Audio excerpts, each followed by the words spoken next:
अब्दुल्ला के बयान पर प्रतिक्रिया देते हुए बीजेपी प्रवक्ता अभिजीत जसरोटिया ने कहा कि यह सच है कि एनसी, पीडीपी और अन्य पार्टियां सीएए और अनुच्छेद 370 के मुद्दे पर अल्पसंख्यकों को गुमराह करने की कोशिश कर रही हैं।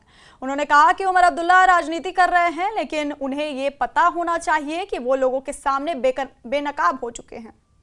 उमर अब्दुल्ला का ये कहना है कि जब आप ये कहते हैं कि जो कई पार्टी सीएए के खिलाफ जो बयान दे रही हैं वो कुछ माइनॉरिटीज को खुश करने की कोशिश में है, तो ऐसे में बीजेपी खुद ये मानती है कि जो सीएए है वो माइनॉरिटीज के खिलाफ है। देखिए, हम किसी चीज़ को इस तरह से तो नहीं कहते, लेकिन हम ये कहते हैं कि ये माइनॉरिटी को गुमराह करने की कोशिश करते हैं।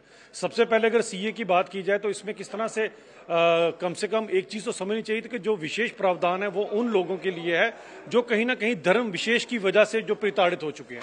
अब मैं ये पूछना चाहता हूं कि अगर कोई हिंदू अपने धर्म की विशेष की वजह से प्रताड़ित होगा तो उसके पास पूरे दुनिया के अंदर दूसरा कौन सा देश है जहां पर वो जा सकता है? तो केवल एक ही एक देश है जहां पर वापस आ सकता है। इसी तरह से अगर कोई सिख अपने धर्म विशेष की वजह से प्रताड़ित होगा, भले वो पाकिस्तान में प्रताड़ित होगा, भले वो अफगानिस्तान में प्रताड़ित होगा, तो वो कहां जाएगा? ऐसे लोगों के लिए अगर कोई विशेष प्रावधान रखा गया, आप खुद देखिए कि जब अफगानिस्तान से सिखों को वहां से जब वापस आना पड़ा तो किस तरह से किस देश की तरफ वो देखते, तो उसी हिंदुस्तान की तरफ देखते। तो ये पर्टिकुलरली सबसे बड़ी चीज आती है, कहीं ना कहीं उमर साहब जैसे लोग जो हैं वो लोगों के अंदर भ्रम फैलाने की कोशिश करते हैं, जबकि उमर साहब को पता होना चाहिए कि ये जितने लोगों के लिए किया गया उन लोगों के लिए सिवाय हिंदुस्तान के और कोई देश नहीं है। उनका ये भी इल्जाम है कि एक पर्टिकुलर जो रिलीजन है उसके खिलाफ उनको तंग करने के लिए जो है ये सीएए जो है वो लाया गया है। देखिए, उमर साहब को इतना समझ लेना चाहिए, कम से कम भारतीय जनता पार्टी को अच्छी तरह से समझ ले। उमर साहब, हमने तो एनडीए में आपको मौका भी दिया था हमें समझने का, आप समझ नहीं पाए तो ये आपका दुर्भाग्य है। इतना समझिएगा कि हम यहाँ पर किसी को प्रताड़ित करने के लिए नहीं है। आज भी अगर हमारी भारतीय जनता पार्टी की सरकार में 2000 रुपये आता है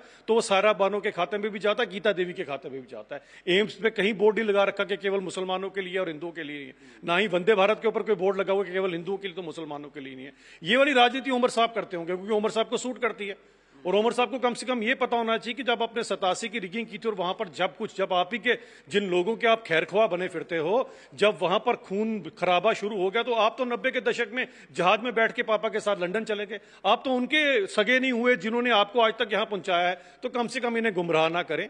तो मैं ये रिक्वेस्ट करूंगा उमर साहब से, पहले प्रॉपर्ली सीए को पढ़ लें, उन्हें अच्छी तरह से समझ आ जाएगा। तो उमर अब्दुल्ला वही पॉलिटिक्स करते हैं जो उनको सूट करती है और लोगों को मिसलीड करने की उमर अब्दुल्ला कोशिश ना करें, ये कहना है बीजेपी का। कैमरामैन नारायण दत्त के साथ राजेंद्र, न्यूज़ 18 जम्मू।